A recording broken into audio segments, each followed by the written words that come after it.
Mandla murder का बहुत अच्छा रिस्पांस रहा। अभी तक रिस्पांस आ ही रहा है, जबकि इसके दूसरे हफ्ते आए थे। मेरे कैरेक्टर को बहुत पसंद कर रहे हैं लोग। रगड़ के वर्कशॉप कराया गया था कि बिल्कुल ऊपर नीचे नहीं, एकदम बैलेंस्ड हो। आपकी आवाज को सुनने आ रही है प्रभात खबर इलेक्शन एक्सप्रेस। देखते रहिए प्रभात खबर इलेक्शन एक्सप्रेस। हाय शरद, आपका प्रभात खबर में स्वागत है। जी बहुत बहुत धन्यवाद। सर, सबसे पहले यही बताइए कि किस तरह से आप तक रिस्पांस पहुंचा अभी तक मंडल मर्डर्स का, स्पेशली मंडला मर्डर के लिए। हाँ, मंडला मर्डर का बहुत अच्छा रिस्पांस रहा। अभी तक रिस्पांस आ ही रहा है, जबकि इसके दूसरे हफ्ते आए थे। और काफी फोन मैसेजेस, सोशल मीडिया पे काफी मैसेज, बाहर से भी काफी मैसेज आ रहे हैं, खास करके यूएई। वहाँ पे अभी भी नंबर 1 पे चल रहा है जब से रिलीज हुई है। तो अच्छा रिस्पांस है। मेरे कैरेक्टर को बहुत पसंद कर रहे हैं लोग, और ओवरऑल इस पूरे सीरीज को बहुत प्यार दे रहे हैं लोग। तो अच्छा लग रहा है, और एक अच्छी सीरीज का पार्ट हूँ मैं तो। इस क्राइम सीरीज में आप एक कॉमेडी का बोलते हैं ना, एक कंफर्ट लेके आ रहे हैं, मतलब मूड को रिलैक्स कर रहे हैं। तो सेट पे कितना था आपके लिए, इजी था या फिर क्या कहेंगे? इजी तो नहीं था, क्योंकि पूरी स्क्रिप्ट ही बहुत ही डार्क थ्रिलर उसमें चल रही थी। उसमें एक मेरा कैरेक्टर जो था वो थोड़ा सा ह्यूमर और थोड़ा सा एक होता ना दाल में तड़का टाइप का वो था। तो इजी नहीं था, क्योंकि इस तरह के सीरीज में क्या होता है ना कि जो कॉमेडी थोड़ा सा सेट पे भी जो माहौल होता है एकदम क्राइम थ्रिलर डार्क सब, मतलब सीरियस नोट वाले। तो उसमें लेकिन वो मजेदार होता है जब आप सब सीरियस हैं, वहां पे आप एक ह्यूमर लेके आते हो। तो और वो बहुत बैलेंस वाला था वो एक्चुअली, कि बहुत ज्यादा मुझे, क्योंकि जिस तरह का आजकल जोनर चल रहा है और गोपी सर का जो बहुत ही रियलिस्टिक जोन में बनाते हैं, तो वो भी मेरे लिए था कि ज्यादा ऊपर नीचे ना हो। बट उसमें जो गोपी सर का बहुत बड़ा हाथ है, उसके पहले हम लोगों को रगड़ के वर्कशॉप कराया गया था कि बिल्कुल ऊपर नीचे नहीं, एकदम बैलेंस्ड हो। तो अच्छा था वो, मतलब मुश्किल था, लेकिन हमारे डायरेक्टर साहब इतने सुलझे हुए और इतने, मतलब कि वो परेशानी हुई नहीं जैसा मैं सोचता था जब स्क्रिप्ट आने के बाद कि होगा, वैसा सेट पे हुआ नहीं। कुछ आपको मतलब अपनी तरफ से भी होमवर्क करना पड़ा या फिर कुछ लर्न करना पड़ा? होमवर्क तो देखिए, कोई भी काम अगर मेरे पास आता है तो होमवर्क तो जरूरी है, चाहे किसी भी विधा में। कहीं पे छोटे रोल भी आते हैं, उसका भी होमवर्क जरूरी होता है एज एन एक्टर। और ये तो खैर बड़ा रोल था, तो इसके लिए तो होमवर्क तो चाहिए था। तो था, होमवर्क तो था इसके लिए मेरा। तो कुछ स्पेशल कुछ किया था आपने, क्योंकि आप खुद भी छोटे शहर से आते हैं, ये खुद भी मतलब परिवेश में कहीं ना कहीं बनारस है, हालांकि उसको बताया नहीं गया, नाम कुछ अलग ही दिया गया है। तो क्या कहेंगे आप? चरणदासपुर। हाँ जी, चरणदासपुर। चरणदासपुर था, प्रॉपर बनारस नहीं रखा गया था, बट हमने शूट वहीं पे किया था। बनारस, लखनऊ, प्रयागराज, यहाँ पे हमने शूट किया था। सॉरी, क्या पूछा था आपने? मैं भूल गया। कुछ पूछा था आपने ना? क्या बात? कुछ पूछा था आपने? मैं हाँ, मैं ये बड़े छोटे शहर के तो आप रिलेट करते हो जगह? हाँ बिल्कुल, क्योंकि मैं वो हाँ बिल्कुल, क्योंकि वहीं से है, वहीं की पैदाइश है, छोटे शहर से। और सबसे अच्छी बात सीरीज में थी कि एक तरफ बिल्कुल 1950 25 साल पहले, और अचानक से फिर से हम वो एकदम देसी पना में आते थे। वो मतलब पूरे सीरीज का ओवरऑल मुझे वो बहुत अट्रैक्ट करता था। मतलब मैं ऐसा नहीं कि मैं एक्टर हूँ इसलिए, बट वो सीरीज में मुझे बहुत पसंद आई पर्सनली, एज ऑडियंस अगर मैं देखूँ तो। और उसमें इस तरह का मेरा जो था वो बिल्कुल जहाँ से मैं हूँ, जहाँ हमने पैदा लिया और जहाँ पे हमारी परवरिश हुई है, तो वो एक था जो मुझे बहुत हेल्प कर रहा था अपने रोल में भी, क्योंकि वो सब चीज में मैं रहा ही हूँ एक्चुअली। उस छोटे से शहर में, छोटे से गांव, और इस तरह के लोग जो एकदम देसी पना वाला जो बिहार है ना? जी, बिहार, दरभंगा। अच्छा, वहां से तो रिलेट ज्यादा करते हैं आप, छोटे शहर का जो एक होता है जी जी तो जी बिल्कुल। लैंग्वेज भी इजीली था आपके लिए अडाप्ट करना, वो बोलते हैं ना एक बोली जो आप बोल रहे हैं। हाँ, लैंग्वेज था मेरे लिए इजी था। लैंग्वेज पे मुझे ज्यादा मेहनत करने की जरूरत नहीं पड़ी, वो मेरा था, अपना लहजा ही था। तो अच्छा था, मतलब मजेदार था। ये सीरीज किस तरह से आप तक पहुंची, किस तरह से आपको मिली? बिल्कुल नॉर्मल प्रोसेस से ही पहुंचा है। कोई मतलब जैसे ऑडिशन होते हैं, इंट्रो हम लोग जाके देते हैं, जो नॉर्मल प्रोसेस होता है एक्टर का, वही मैंने इंट्रो दिया हुआ था। रेलवे मैन में भी मुझे आया था ऑडिशन, तो एक छोटा सा रोल था उसमें, उसके लिए काफी मुझे ट्राई किया गया था, मतलब काफी सारे ऑडिशन हुए थे उसके, बट किसी वजह से नहीं हुआ शायद। बाद में फिर कुछ लैंग्वेज को लेके इशू होता है, इंग्लिश आ गई थी तो उसमें थोड़ा सा फ्लुएंट मेरी नहीं थी, तो इसकी वजह से शायद मैं ही बोला कि अब मैं कंफर्ट जोन में नहीं हूँ इंग्लिश में। तो काफी सारे उसके वो हुए थे, एक हिंदी में हुआ था, एक थोड़ा सा बिहारी लैंग्वेज में हुआ था ऑडिशन, फिर उसके बाद 1-2 दिन बाद हुआ कि एक और ट्राई करते कि टूटी फूटी इंग्लिश, एक हुआ कि एकदम पॉलिश्ड इंग्लिश। तो पॉलिश्ड इंग्लिश में मैं थोड़ा सा मैं हार मानना बोला कि पॉलिश्ड नहीं होगा, क्योंकि फिर उसमें जब लैंग्वेज में हम फंसेंगे सेट पे तो फिर परफॉर्मेंस हमारा खराब होगा, तो उतनी अच्छी है नहीं मेरी इंग्लिश पॉलिश्ड वाली जो है। तो लेकिन वहां से एक गुड बुक में मेरा चला गया था। तो ये इसमें शानू मैम ने शायद अपने असिस्टेंट को बोला कि बुलाओ, शरद को बुलाओ, तो मेरा वही प्रॉपर ऑडिशन हुआ था। ऑडिशन के बाद फिर वही शॉर्ट लिस्टिंग और उसके बाद फिर कास्टिंग, सर से मीटिंग, फिर सब चीज सही रहा तो फिर हम लोग आगे बढ़े काम में। बट नॉर्मल प्रोसेस ही था, कुछ भी उसमें मतलब जो जनरल प्रोसेस होता है एज एन एक्टर, वही सेम। किस तरह से को एक्टर के साथ आपकी बॉन्डिंग थी सेट पे? बहुत अच्छी बॉन्डिंग थी। वैभव के साथ तो हमने काफी वर्कशॉप की थी, तो वैभव से तो वो केमिस्ट्री दिख भी रही है। काफी लोगों ने बोला कि ऐसे लग रहा है कि तुम लोग आपका डेथ सीक्वेंस बहुत ज्यादा हाई, मतलब वो है। अरे बहुत ही अच्छा किया उसने, मतलब जब मैं लेटा हुआ था और वो जो रो रहा था तो मैं मतलब ऐसे एक तरफ देख रहा हूँ लेकिन मेरी आंख से आंसू आ रहा था। मैं बोला इतना मार्मिक, वो बहुत अच्छा किया है। मैंने कई बार उसको बोला है, वो कई बार मैं सीन देख चुका हूँ कि यार वो बहुत अच्छा तुमने किया, और उसने अच्छा किया इसलिए वो मतलब सीक्वेंस बहुत ही मतलब इमोशनल कर गया सब मार्मिक। हाँ वो बहुत अच्छा सीन बना है, तो बहुत अच्छा केमिस्ट्री था। बहुत वैभव है भी बहुत अच्छा इंसान है। पहली बार मैं डर रहा था जब हम पहली बार मिले थे कि बताया गया कि वैभव कर रहा है। वैभव ने बहुत अच्छी हिट सीरीज दी हुई है गुल्लक, मैंने देखा हुआ है। मैं बहुत उसकी मतलब बहुत मुझे अच्छा लगता है इसका काम। मैंने सोचा कि उस मैक्सिमम सीन उसके साथ है, केमिस्ट्री है, तो किस टेम्परामेंट का है क्या है, तो मैं थोड़ा सा डरा हुआ था। लेकिन जब वो मिला तो ऐसे लगा था कि कई सालों से मैं जानता हूँ, एक दूसरे को हम लोग जानते हैं, तो वो और फिर हम लोग ने टाइम भी स्पेंड किया। वर्कशॉप जो था वो यही सब काम करता है कि एक्टर के साथ बॉन्डिंग बनाता है, तो वो अच्छा था। हमारा वर्कशॉप में बहुत केमिस्ट्री बनी, जो हमारे सेट पे ऑन स्क्रीन भी वो दिखती है। कई लोगों ने बोला भी कि बहुत लग रहे हैं। हाँ जी बहुत अच्छा। अभी भी हम उसके अलावा भी हम लोग यार हैं, हम लोग मिलते रहते हैं उसके बाद भी। अच्छा, वानी मैम भी बहुत अच्छी थी, बहुत स्वीट है, और उनसे भी मैं डरा था। वो तो स्टार हैं, मतलब मुझे लग रहा था कि स्टार के साथ थोड़ा सा होता है कि डरे होते हैं एक्टर, भाई कैसा क्या, बट उल्टा था वहां पे। वो बिल्कुल आने के बाद बिल्कुल मतलब इतना स्पेस देती थी, वो इतना कोऑपरेट करती थी, तो मुझे बहुत, मैं मतलब फिदा था उनको। मैं बोला यार कितनी प्यारी है यार, बहुत। अभी भी जब हम लोग स्क्रीनिंग में भी मिले थे तो मुझे बहुत अच्छा लगता है। और उन्होंने कहा भी है कि अभी और आगे हमें काम करना है। मैं बोला कि नहीं मैम, मेरे को भी करना है, मैं तो मर गया, लेकिन आगे जल्दी मुझे करना है आपके साथ। बहुत अच्छी है, बहुत मेहनती है, बहुत मेहनत करती हैं अपने कैरेक्टर्स के ऊपर। तो अच्छा था। मेरे जो दोनों, खास करके इन्हीं दोनों के साथ मेरा ज्यादातर सीन था, और दोनों मुझे बहुत अच्छे को एक्टर मिले थे, जिसकी वजह से वो कैरेक्टर भी मेरा निखर के आया। दोनों ने बहुत कोऑपरेट किया मेरा, तो अच्छा वो निकला। इसलिए सर, दरभंगा से मुंबई तक की जर्नी कैसे हुई, मतलब कैसे आप एक्टिंग में आए? थोड़ा पीछे आते हैं।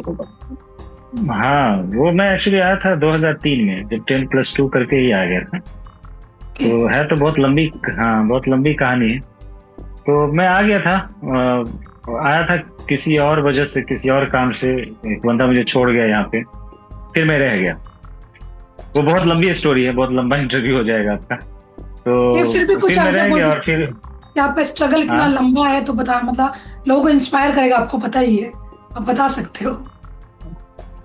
हाँ, मतलब फिर वो यहाँ पे रह गया मैं। फिर घर से कितना भी प्रेशर आया कि लौट जाओ, आ जाओ, जिस काम के लिए तुम गए थे वो हुआ नहीं तो आ जाओ। लेकिन मेरा था कि नहीं, अभी आऊंगा तो कुछ करके ही आऊंगा।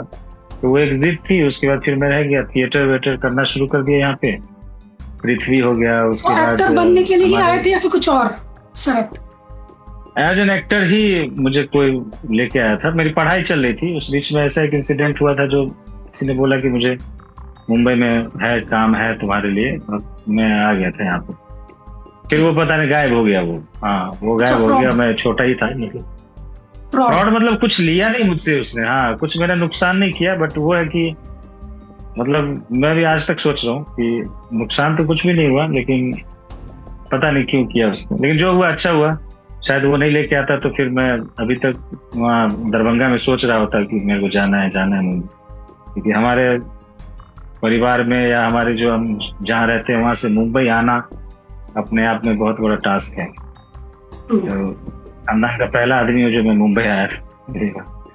तो उसके बाद फिर रह गया और फिर चालू हो गया जो भाग दौड़ इधर उधर। थिएटर भी हमने ज्वाइन कर लिया था, थिएटर भी करता था और चलता गया धीरे धीरे, कुछ काम से काम अभी वो मंडला फैमिली का मतलब सपोर्ट था? आपको पता है मुंबई बहुत एक्सपेंसिव है, आप जब आ चुके थे काम नहीं था तो किस तरह सरवाइव किया? क्या था आपका? और जॉब्स किए या फिर क्या सरवाइव? नहीं, जॉब्स तो बीच बीच में मैंने किया, लेकिन कभी 6 महीना, कभी मैं यहाँ पे एनिमेशन भी किया था। अच्छा। एनिमेशन कोर्स हमने किया हुआ था, तो आई थिंक 6-8 महीना मैंने उसमें भी जॉब किया था, बट वो 2008 के आसपास मैंने किया था। उस बीच में सर्वाइविंग के लिए कुछ कहीं पे पार्ट टाइम जॉब करता था, बट 1 महीना 1.5 महीना किया, फिर छोड़ दिया, मेरे को निकाल दिया। जैसे क्या करना पड़ा आपको खुद को बोलते ना टिके रहने के लिए? टिके रहने के लिए एक तो एनिमेशन का मैंने 2008 में किया था। उसके पहले, सबसे पहले तो यहाँ आने के बाद पापा मुझे हेल्प करते थे। 2 साल तक उन्होंने हेल्प किया। 2 साल के बाद मुझे लगा कि ना मुझे छोड़ना चाहिए घर का पैसा, क्योंकि जब तक वो आता रहेगा तब तक मैं भी पता नहीं, मुझे दिमाग में रहता था कि चलो भाड़ा तो चला ही जाएगा, आ ही जाएगा। तो मुझे लगा था कि ये चीज मुझे कमजोर कर रही है। तो मैंने सबसे पहले मैंने पापा को बोला कि पापा मैं अब सर्वाइव कर सकता हूँ, अब मत दो। तो पापा ने बोला, पापा भी खुश हुए, क्योंकि मैं भी चाहता था कि पापा खुश हो कि मतलब यार अब कर रहा है, कुछ तो कर रहा है। बट यहाँ था तो कुछ नहीं। लेकिन वो 2 साल के बाद बंद हुआ, तब और भी ज्यादा भागना शुरू किया। जब रूम ऑनर के फोन आते थे, भाई भाड़ा किधर है, फिर खाने का वो जो हम लोग 3-4 लोग रहते थे, जब वो हिसाब किताब होता था तब कि भाई किधर है, तो तब और भी ज्यादा मेरा वो हुआ कि काम के लिए और भागो। तो बीच बीच में सर्वाइविंग के लिए, जैसे कैटरिंग वाला है, उसमें मुझे एक दोस्त करता था, तो उसको मैंने बताया था, तो उसने बोला कि चलो मेरे साथ। 1 हफ्ता शायद किया होऊंगा मैं, लेकिन वो नहीं मेरे को अच्छा लगा। वो सब खाना वाना खाते थे वहाँ पे। एक तो इसका ड्रेस ही मुझे इतना खराब लगता था, वो ड्रेस मुझे बहुत। हाँ, तो मैं बोला कि मैं वो छोड़ा। फिर कुछ दिन हुआ, 1 डे 2 डे इधर उधर कुछ काम होते थे। फिर अगर बैठा तो फिर एक बार एक वो था प्रमोशनल जो वाइन आती है ना, बोला कि उसमें करेगा, वो एक नया वाइन कुछ आया, उसको बेचना है। तो बोला कहाँ बेचना होगा? तो जो रेस्टोरेंट बार होते हैं ना, वहाँ पे टाई वाई लगा के, और वो तुमको उसका प्रमोशन करना होगा, नया चीज आया। तो मैं वो करता था। वो मुझे, उसको मैंने बहुत एंजॉय किया, क्योंकि उसमें नए लोग आते थे, एक से एक मतलब कैरेक्टर होते थे उसमें, और सबके अपने अपने ब्रांड होते थे। उनको कन्विंस करना कि वो ब्रांड छोड़ करके आप ये ब्रांड लो, तो वो मुझे बहुत मजेदार भी था, और मुझे लग रहा था कि थोड़ा सिमिलर है, बेचना है इसमें भी। तो वो था, वो मैंने 6 महीने शायद किया होगा, 5-6 महीने मैंने किया, पर फिर वो छोड़ा था। ऐसे सर्वाइव चल रहा था। बीच में फिर काम भी होते थे, 2-4 दिन के, 1 दिन के सीरियल वरियल चलता था, तो ऐसे सर्वाइव चलता रहता था। पहली बार कब कैमरा का फेस किया था आपने शरद? कैमरा आई थिंक 5 में किया था, 2005 या 6 में किया था। हाँ, उसके बाद मुझे वो भी अनवर मिली थी, उसमें एक सीन है मेरा। ओके। सबसे अगर प्रॉपर देखा जाए फिल्म में, तो 2006 में अनवर मुझे मिली थी। इसमें एक सीन था, और उस डायरेक्टर के साथ आज भी मैं कांटेक्ट में हूँ, मनीष झा, बहुत अच्छे डायरेक्टर हैं। और उनके साथ फिर मैंने बाद में 2016 में भी मैंने किया था, the legend of Michael mission. लगातार? हाँ, फिर इसके लगातार 6 के बाद 10 साल बाद। अच्छा, 10 साल बाद। ओके। हाँ, 10 साल बाद। वो एक्चुअली वो चले गए थे, फ्रांस या कहीं चले गए थे, उसके बाद फिर आने के बाद उन्होंने बनाया तो मुझे लिया था उन्होंने। तो बस ऐसे ही सर, तो वो कौन सा पॉइंट था जब लगा कि अब और जॉब्स नहीं करने हैं, अब फोकस सिर्फ एक्टिंग है? वो कौन सा मतलब नहीं, एक्टिंग का फोकस शुरू से ही था मेरा। एक्टिंग का फोकस शुरू से ही था। पैसे आने शुरू हो गए अगर हम ऐसा पूछे तो, एक्टिंग से या फिर वो तो अभी भी नहीं, वो तो अभी भी नहीं हुआ है। अच्छा, अभी भी नहीं हुआ, अभी भी स्ट्रगल जारी है। हाँ, अभी भी मतलब कोशिश यही रहती है हमारे एज एन एक्टर, तो ये होता है कि आप अच्छा काम करो, फिर कुछ गैप भी आते हैं, तो वो तो चलता रहता है, उसके लिए मैं तैयार भी हूँ। तो सर, अभी भी और जॉब्स करने के लिए रेडी हैं आप? नहीं, अभी जॉब्स नहीं करूँगा। जॉब्स, हाँ, फोकस पहले से भी क्लियर था, इसलिए मैं कहीं जॉब में टिका भी नहीं। वो बार वाला थोड़ा सा इंटरेस्टिंग था, इसलिए मैं 5-6 महीने टिक गया, क्योंकि मुझे लग रहा था कि इसमें कहीं ना कहीं मैं पॉलिश हो रहा हूँ। बेचना, एक नए नए लोगों से बात करना, वो मेरे कॉन्फिडेंस को एक इनहेंस ही कर रहा था, तो वो मेरे, इसलिए मैं ज्यादा टिका। एनिमेशन वाला मेरा घर का प्रेशर था, इसलिए मैंने 6-7 महीने किया था। वो भी एक प्रोजेक्ट आया तो उसके लिए मैंने छोड़ दिया था उसको।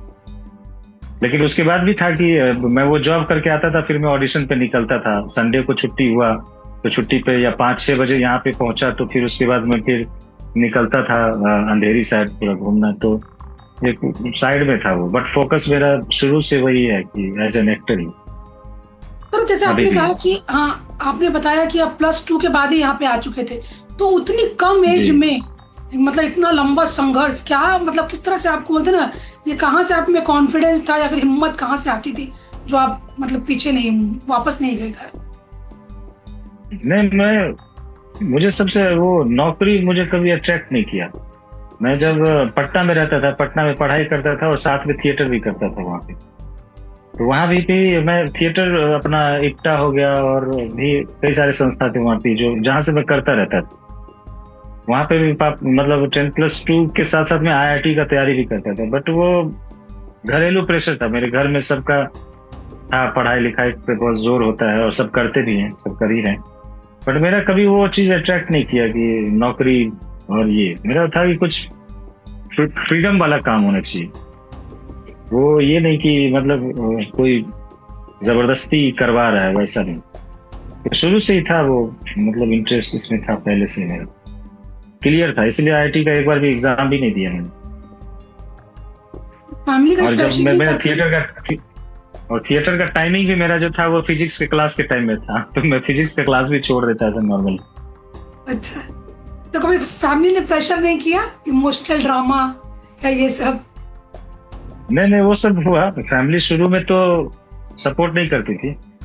वो मुंबई आने के बाद भी काफी टाइम तक पापा कहते थे कि छोड़ दो, क्योंकि हम लोग के लिए था हैवी नहीं फील्ड ऐसा। पापा लोग को लगता था कि हम लोग बहुत मिडिल क्लास फैमिली है, वहाँ पे बहुत चकाचौंध और वो है, तो इसमें फिट नहीं बैठोगे, अपना लाइफ खराब करोगे। और काफी सारी कहानियां उन्होंने सुनी हुई थी कि एक्टर बनने गया, बर्बाद हो गया, ये हो। तो वो एक गार्जियन के तौर पे सही थे और उनको चिंता थी। बट जब उन्होंने काम देखना शुरू किया ना, तब से उनका पूरा वो हो गया कि नहीं ठीक है। शुरू में तो बहुत डरे हुए थे, वो लोग भी डरे हुए थे, काफी कोशिश भी किया गया मुझे वापस लाने की। एनिमेशन भी मैं फैमिली के प्रेशर में किया कि चलो ठीक है, तुम्हारी मर्जी है, कर रहे हो, लेकिन एक एनिमेशन कर लो बैकअप के लिए, कल को शादी ब्याह होगा, कहाँ से कैसे करोगे, तो एक रखो जो जॉब कर सको, खा सको। तो एनिमेशन मैंने फैमिली के प्रेशर में ही किया। अच्छा, अब तक की जर्नी का सबसे बोलते ना प्राउड, मतलब बोलते ना रिलीफ मोमेंट क्या था आपके लिए, कि लगा कि अब थोड़ा संघर्ष कम हो जाएगा? वो कौन सा टर्निंग पॉइंट था? ये हर प्रोजेक्ट के बाद मुझे लगता है। अच्छा, ओके। हर प्रोजेक्ट के बाद लगता है कि इसके बाद, और है, हर प्रोजेक्ट के बाद रिलीफ थोड़ा थोड़ा मिलता ही रहा। क्योंकि पहले जब आई थी बहुत हुआ सम्मान, उसके पहले भी जब अनवर भी आई थी तब भी मुझे लगा था, तो अनवर भी बहुत काफी लोगों ने देखा था, तो मेरे पास शोरील था, तो मैं लोगों को बताता था, तो थोड़ा कंसीडर करते थे ज्यादा कि नहीं काम किया हुआ है। फिर उसके बाद 2 और काम मिले, उसके बाद वो दोनों दिखाता था, तो धीरे धीरे करके रिलीफ तो मिला है। अभी जैसे मंडला आई है, मंडला बहुत सारे लोगों ने देखी है, बहुत सारे फोन आए, तो कई लोगों ने तो ये भी बोला कि यार मुझे पता नहीं था कि तुम बढ़िया एक्टर हो, या मतलब काफी सारे लोगों ने बोला। तो धीरे धीरे करके ये चीजें अपना बन रहा है, मतलब रिलीफ दे रहा है। अभी इसके पहले आई थी अभी UP 65। जी यूपी जियो पे, फिर उसमें भी हाँ, उसमें भी काफी लोगों ने ये किया कि भाई बहुत बढ़िया काम है, उस काम को देख करके और भी 4 काम मिले मुझे। तो जी रिलीफ हो रहा है। हाँ, मतलब हर प्रोजेक्ट के बाद चीज बदल रही है, थोड़ी थोड़ी आसान हो रही है, काम मिलना थोड़ा आसान हो रहा है, तो वो है, वो चल रहा है। सर, जैसे अभी आपको पता है ये छोटे शहर की कहानियां, किरदार बहुत लोगों को अट्रैक्ट करे, तो आपको लगता है कि ये सही मौका है, मतलब कहीं ना कहीं ग्रो करने का, आपको ज्यादा अपॉर्चुनिटी जी जी मिलेगी, बिल्कुल। ये मानते हैं आप? हाँ हाँ बिल्कुल बिल्कुल। यूपी बेस्ड, बिहार बेस्ड काफी सीरीज बनती है, काफी फिल्में बनती है, और हो भी रहे हैं, काफी सारे एक्टर ग्रो कर रहे हैं, बहुत सारे लोग काम कर रहे हैं, अच्छा काम कर रहे हैं। मेरे काफी सारे दोस्त हैं जो काफी देखता रहता हूँ मैं काम उनका। अभी जैसे यशराज में अगर इस तरह का नहीं होता, मतलब जिस तरह से उन्होंने एक देसी पना रखा है, तो मैं कहाँ फिट होता हूँ। यशराज की जो भी फिल्में होती है, मैं कहाँ फिट होऊंगा उसमें, अप मार्केट। और तो वो एक था कि मतलब ये बेनिफिट तो हो रहा है जो छोटे कस्बे से आते हैं उनके लिए, खास करके ये सीरीज वाला जो है ना, ये बहुत एक्टर्स के लिए बहुत काम का चीज है, बहुत काम मिल रहा है लोगों को, व्यस्त हैं, काफी लोग काम कर रहे हैं। सर, आपने अभी इससे पहले कहा कि मतलब फ्लुएंट इंग्लिश नहीं थी इसलिए आपको रिजेक्ट कर दिया गया, तो ये सब बातें और भी कुछ ऐसा वियर्ड जैसा आपने झेला है अपने अब तक की जर्नी में? नहीं, उसमें रेलवे मैन में फ्लुएंट इंग्लिश मतलब कि काफी पॉलिश जो होती है ना, वो चाहिए था उनको। सारे ऑडिशन अच्छे लगे थे, सारे ऑडिशन, बट वो पॉलिश वाले में मैं ही बोला कि मैं कंफर्ट नहीं है मुझे। उन्होंने बेचारे वो तो बोल रहे थे कि अरे आप कर लोगे, आप कर लोगे, बट मैंने बोला सर मुझे लग रहा है कि मैं नहीं कर पाऊंगा, इसको रहने देते हैं, क्योंकि काफी सारी चीजें होती हैं कि सेट पे चेंज होती है, सेट के हिसाब से कि यहाँ पे एक काम करते हैं ये लाना, वो चीज मेरे को ना रट्टा मारना पड़ेगा। वो पता चला, मेरे को समझ में नहीं आया वो लाइन, लेकिन मैं रट्टा मार के, तो वो पता चला कि आपका भी खराब होगा, मेरा भी खराब होगा, उस टाइप का था। तो इंग्लिश और बाकी इंग्लिश, हम लोग का तो काम हिंदी में ही होता है मैक्सिमम, वो तो बहुत रेयर होता है कि चलो इंग्लिश में है, कहीं 1 लाइन 2 लाइन हो तो समझ में आ जाता है, बट ऐसा कुछ प्रॉब्लम तो नहीं हुआ है हम, मतलब इंग्लिश को लेके मेरे पास अभी तक नहीं हुई है। और इंग्लिश में, अब जैसे इंग्लिश में मैं खुद को फिट भी नहीं मानता। हाँ ठीक है, लेकिन मैं मतलब ऐसा बोलता हूँ मैं, बट फ्लुएंट वाली पॉलिश्ड नहीं है जैसे अंग्रेज लोग बोलते हैं, वैसा मैं अभी तक तो नहीं है वैसे। वो कॉन्फिडेंस नहीं था, इसीलिए मैं नहीं मना किया था, उन्होंने नहीं मना किया था मुझे।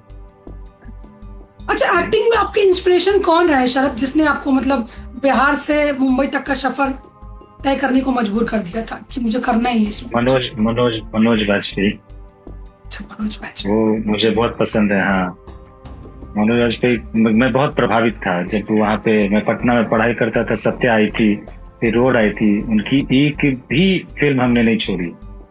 मुझे बहुत पसंद है, मतलब एज एन एक्टर कमाल है, मैं बहुत प्रभावित था उनसे। तो मुंबई में मिलना हुआ कि नहीं? हाँ नहीं, अभी नहीं हुआ है। एक बार रेल इसका द फैमिली मैन का प्रोमो शूट हो रहा था, ओके। तो उसमें मेरी कास्टिंग हुई थी, बट वो इतना केओस, इतनी भीड़ भाड़ थी कि मैं मतलब मिल नहीं पाया। मतलब एक बार ट्राई भी किया, बट वो काफी बिजी थे। मैं बोला कि कभी आराम से सब मुलाकात हो तो बात करेंगे, उसमें नहीं हो पाया था। आप इंतजार में है कि आपसे एक दिन मतलब आप मिलेंगे मनोज वाजपेयी सर को? हाँ नहीं, अरे बिल्कुल, मिलना तो होगा ही, इनसे मिलूंगा ही, लेकिन मैं चाहता हूँ कि मिले तो फिर मिलने जैसा हो, भागते दौड़ते ना मिले बस। जी। अपकमिंग और कोई प्रोजेक्ट अभी भी आप कर रहे हो शरद? हाँ, अभी कुछ प्रोजेक्ट्स आने वाले हैं। एड्स बीच में मेरे पास काफी थे, अभी 2-3 ऐड आने वाले हैं, और एक जियो का सीरीज है हजामत, हाँ वो आने वाली है, और एक और है फिल्म जो अभी पोस्ट पे है, उसका नाम खैर हम लोग को नहीं अनाउंस करने के लिए बोला गया, तो वो एक पोस्ट चल रहा है उसका, वो थिएटर रिलीज है। अभी 2 प्रोजेक्ट है आने वाले। सर, जाते जाते आप छोटे शहर के लोगों को क्या कहेंगे जो मतलब एक्टिंग में अपना एक मुकाम बनाना चाहते हैं या फिर एक्टर बनने के सपने देखते हैं? छोटे शहर के लोग अभी तो डिजिटल और सोशल मीडिया इतना एक्टिव है कि अब आप कहीं से भी कुछ भी कर सकते हो। मेरे काफी सारे दोस्त हैं जो अपने घर पे हैं, वहां से ऑडिशन भेजते हैं। मुझसे ज्यादा जानकारी है उनको यहाँ की कि कहाँ कास्टिंग हो रही है, कौन क्या कर रहा है, वो है। तो अभी ये चीज अच्छी हो गई है, आप जहां भी वहां से बैठ करके आप कर रहे हो। दूसरी बात ये है कि सबसे बड़ी बात है कि हमारे कस्बे के लोग मतलब फैमिली सपोर्ट का बहुत प्रॉब्लम होता है। फैमिली जल्दी सपोर्ट नहीं करना चाहती है और उनका खैर चीजें बहुत बदली हैं अभी, खास करके 3 इडियट आने के बाद कि भाई जो जिसको मर्जी है करो, अब वो थोपते नहीं है। लेकिन मैं यही बोलूंगा जो अभी जो नए लोग आ रहे हैं छोटे कस्बे से कि आप जो भी कर रहे हो फैमिली से फाइट करके, फैमिली नहीं चाहती है कि आप इसमें जाओ क्योंकि इसमें पता है कि कोई श्योरिटी नहीं है किसी चीज की, तो फैमिली सही ही बोलती है। बट वो आपको पता होता है कि मैं कर सकता नहीं, तो वो एनालाइज करना अपने आप में बहुत जरूरी है। आपको क्या लगता है? कई लोगों को मैंने देखा है कि वो ना अपने काम को लेके ईमानदार हैं।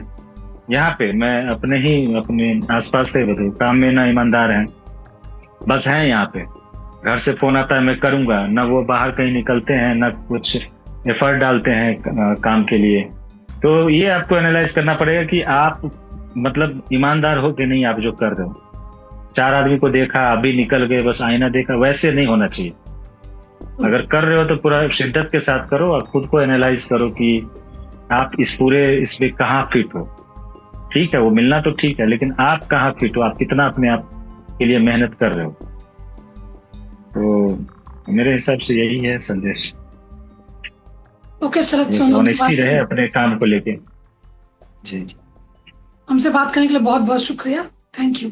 बहुत बहुत शुक्रिया, बहुत बहुत शुक्रिया। प्रभातखबर.com, विश्वास वही, रफ्तार नहीं।